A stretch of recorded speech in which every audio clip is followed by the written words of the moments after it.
అమ్మ మీరు కలిసి మాస్టర్స్ ఐ మీన్ అందులో వైష్ణవిజంలో మాస్టర్స్ ఆహా. చేశాను.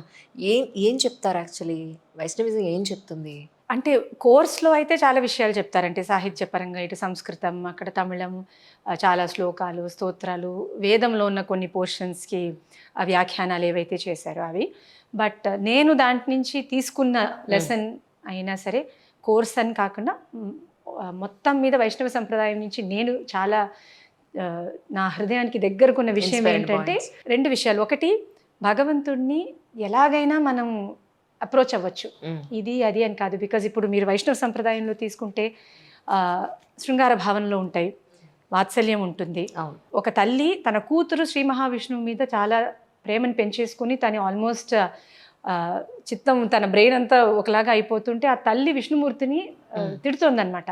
అలాంటి పోయమ్స్ చాలా బాగుంటాయి. ఓ నీకు బుద్ధి ఉందా, నా కూతుర్ని ఇలా చేసి పెట్టావు, నిన్ను చూసి తను ఇలా తయారైంది, సరే కనీసం ఇప్పుడు తను నువ్వు చేర్చుకోవాలా వద్దా అని తిట్టేవి. సో ఆ వెరైటీ ఒకటే విషయం, దైవభక్తి అనేది కామన్ విషయం, కానీ ఎంత అందులో క్రియేటివిటీ అండ్ అందులో ఒక ఫ్రీ స్పేస్ ఎలాగైతే వాళ్ళు ఎంజాయ్ చేశారో అది నిజంగా నేను చాలా సంతోషంగా అవి ఎంజాయ్ చేశాను.